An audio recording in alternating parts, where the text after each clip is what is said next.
The invitation said casual family barbecue, so I wore jeans, brought potato salad, and arrived at my sister Monica's house around 2 o'clock in the afternoon. The backyard was full of relatives, kids running around the pool, adults clustered near the grill with drinks in hand. "Jen!"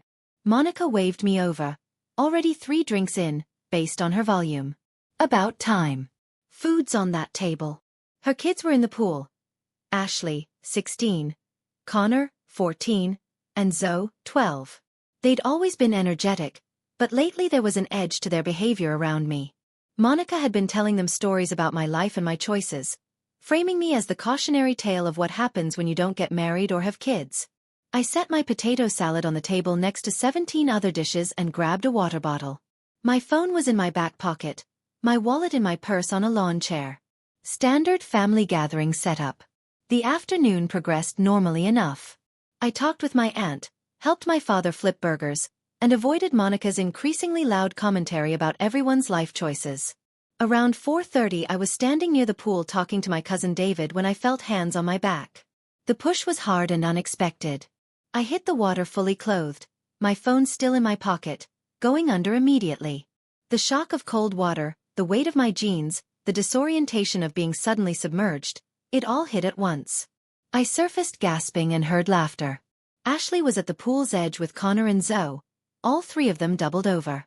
Ashley was holding up her phone, recording. "Look at her, like garbage," Connor yelled, and the other kids joined in laughing. I swam toward the ladder, my waterlogged jeans making it difficult. My phone was definitely ruined. My blouse clung to me, and I could feel my wallet heavy with soaked cash. "Don't help her out. Let her struggle." That was Monica's voice, sharp and clear. I looked up. My cousin David had reached down to help me, but Monica was pulling his arm back. She was laughing, gesturing to the kids to keep filming. "Monica, this isn't funny," David said, but she waved him off. "Oh, come on. It's just water. Jen needs to lighten up anyway." I reached the ladder and climbed out, water pouring off me and creating a puddle on the concrete. My phone was dead weight in my pocket. My nice blouse was ruined. My jeans stuck to my legs uncomfortably. Every adult in the yard was watching. Some laughing.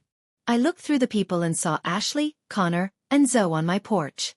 Ashley was still in her party clothes from the evening, makeup smeared. Connor looked scared. Zoe was crying. I opened the door. "Aunt Jen, please. We need help." Ashley's voice was shaking. Nothing like the confident mockery from 8 hours earlier. "What's wrong?" "We're stranded. We were at a party and everyone left and our rides fell through and Mom's not answering her phone and Dad's drunk at home and we didn't know who else to call." "You called me?" "We couldn't. Your phone's been off. We walked here. It took 2 hours." They'd walked 2 hours at 3 o'clock in the morning to get to my apartment. I looked at them more carefully. Ashley's shoes were wrong for walking. Her feet were blistered. Connor had a tear in his shirt. Ashley looked exhausted and frightened. "Where was this party?" "Across town. Near the industrial area. It got really bad, Aunt Jen. There were older guys there and they started getting aggressive and everyone just left. We were scared to stay, but we had no way to get home." "Where's your mother now?" "I don't know. She's not answering. We called like 30 times." "And your father?" Ashley looked ashamed. "He's home, but he's been drinking since the barbecue.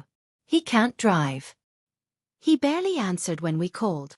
I stood there looking at these 3 kids who'd pushed me into a pool, filmed me struggling, called me garbage, whose mother had prevented anyone from helping me. Now they were on my doorstep at 5 o'clock in the morning because they had nowhere else to go. "Come inside," I said finally. They filed in quietly, suddenly docile. I pointed to the couch. "Sit." While they sat, I went to my bedroom and changed into dry clothes. Then I came back and looked at them. Really looked at them. Zoe was still crying silently. Connor couldn't meet my eyes. Ashley looked like she wanted to disappear. "First," I said quietly, "tell me about this party. Everything. If there's something dangerous happening, I need to know." Ashley explained haltingly. "A friend's older brother's party. They'd lied to Monica about where they were going. Things had escalated. People drinking heavily, someone bringing drugs, fights breaking out. Their rides had left without them. They'd been too scared to stay but had no way home. Did anyone hurt you? No, Ashley said quickly. We left before it got that bad. But we were scared. Really scared. And you walked here from the industrial district. We didn't have money for an Uber. Mom hasn't given us our allowance. And your apartment was closer than home. 2 hours walking through dark streets at 3 o'clock in the morning. They could have been hurt, picked up, worse, because they had no other options and I lived closer. Why didn't you call the police? Zoe finally spoke, her voice small. We were scared we'd get in trouble for lying about where we were. I sat down in the chair across from them. Let me make sure I understand. 8 hours ago you three pushed me into a pool, filmed me struggling, called me garbage, and your mother prevented anyone from helping me. Now you show up at my door at 5 o'clock in the morning expecting me to rescue you. The silence was heavy. I'm sorry, Ashley whispered. We're really sorry. What we did was awful. I deleted the video. I know that doesn't make it better, but I felt terrible after you left. Did you? I asked. Or do you feel terrible now because you need something from me? Both, she admitted. I felt bad then, but I didn't know how to say it with everyone watching. And I feel worse now because you'd have every right to turn us away, but we had no one else. Your mother hasn't answered her phone since 10 o'clock. We've called 40 times. We even tried Dad's friends. No one's answering. I pulled out my laptop since my phone was still dead. Give me your mother's number. Ashley recited it and I tried calling from my computer. Straight to voicemail. I tried 4 more times. Nothing. What about your dad? Is he safe alone? He's passed out on the couch. He does this sometimes. He'll be fine in the morning, just hungover. There it was, the family secret casually revealed. Monica's husband had a drinking problem. Monica herself was unreachable when her children needed her. And these 3 kids had learned to navigate adult problems without adequate support. Here's what's going to happen, I said. You 3 are going to sleep here for a few hours. Zoe, you can have my bed. Ashley and Connor. There are blankets in the closet for the couch. At 8 o'clock I'll drive you home. We're going to have a conversation with your mother about tonight. All of it. Please don't tell her about the party, Connor said quickly. She'll kill us. Your mother needs to know you were in danger. That you walked 2 hours through dark streets because you couldn't reach her. That you lied about your location. All of it.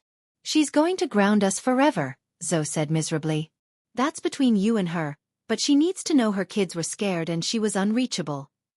I set them up with blankets and pillows. Zoe curled up in my bed, asleep within minutes. Ashley and Connor whispered on the couch for a while before exhaustion took them too. I stayed up watching the sunrise, thinking about choices, consequences, and the strange math of family obligation. At 8 o'clock I woke them. They were groggy, embarrassed in the morning light. I made toast and scrambled eggs because feeding them seemed important. They ate silently, no one meeting my eyes. In the car, when they finished, the drive to Monica's house took 20 minutes. Her car was in the driveway. I rang the doorbell repeatedly until she answered, clearly just waking up, her phone dead on her nightstand. Jen, what are you? Why are my kids here? We need to talk. All of us. I walked in without waiting for permission. The kids followed and Monica, confused and defensive, trailed behind. In her living room, with her husband still asleep on the couch exactly as the kids had described, I laid it out. The party, the danger, the 2-hour walk, the dozens of unanswered calls, my doorstep at 5 o'clock in the morning. Monica's face went through several emotions. Confusion, anger, fear, defensiveness. Why didn't you call me? She demanded of her kids. We did, Ashley said. 40 times. Your phone was dead. Why didn't you tell me about the party in the first place? Because you wouldn't have let us go, Connor said. Exactly, because it was dangerous. Monica was working herself up. You lied to me. Put yourselves at risk. And when they needed help, I interrupted quietly, they couldn't reach you. They walked 2 hours through dark streets because they had no other option. Monica turned on me. You could have called me. With what phone? The one that stopped working when your kids pushed me in the pool and you laughed. She had the grace to look embarrassed. That was just fun. Kids being kids. It was assault. It was filmed. It was humiliating. And you prevented people from helping me. You're being dramatic. Am I?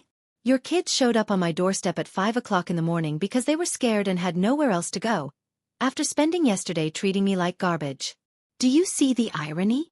Monica looked at her kids, who were all studying the floor. Is this true? You went to Jen after what you did. She was the only one who answered, Ashley said quietly. The only one we could reach. We knew she'd help even though we didn't deserve it. Why would you think that?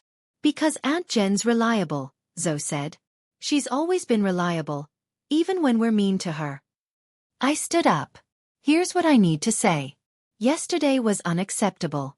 You participated in humiliating me, Monica. You taught your kids that cruelty is funny. And then when they needed help, you were unreachable. And they came to the person they just abused. I'm sorry about the pool. No, you didn't. You haven't apologized once. You called me dramatic. I looked at the kids.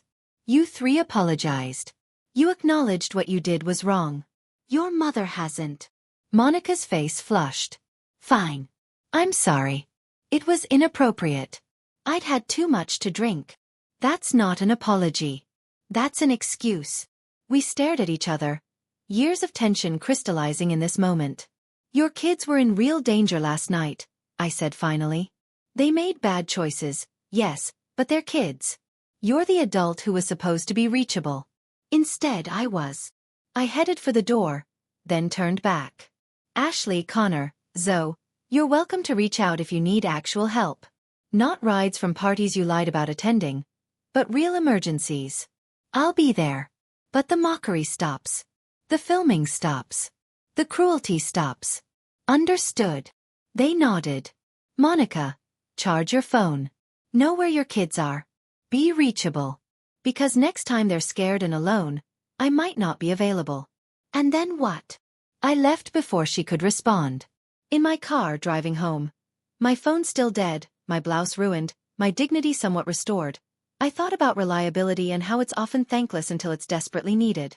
2 days later, after I got a new phone, I received a text from Ashley. The video was deleted before I ever posted it. I know that doesn't fix what we did, but I wanted you to know. Also, Mom charged her phone and set up alerts so she never misses our calls, and she apologized to Dad about yesterday. But that's complicated. Thank you for helping us. We didn't deserve it. I didn't respond immediately. I just sat with the message, considering whether their fear had taught them empathy or just caution. Finally I typed back. Everyone deserves help when they're scared, but respect has to be earned back. Work on that. 3 dots appeared, then. We will. I promise. Whether they keep that promise remains to be seen, but at least now they understood that the person they treated like garbage was the same person who answered the door at 5 o'clock in the morning. And maybe that was worth something.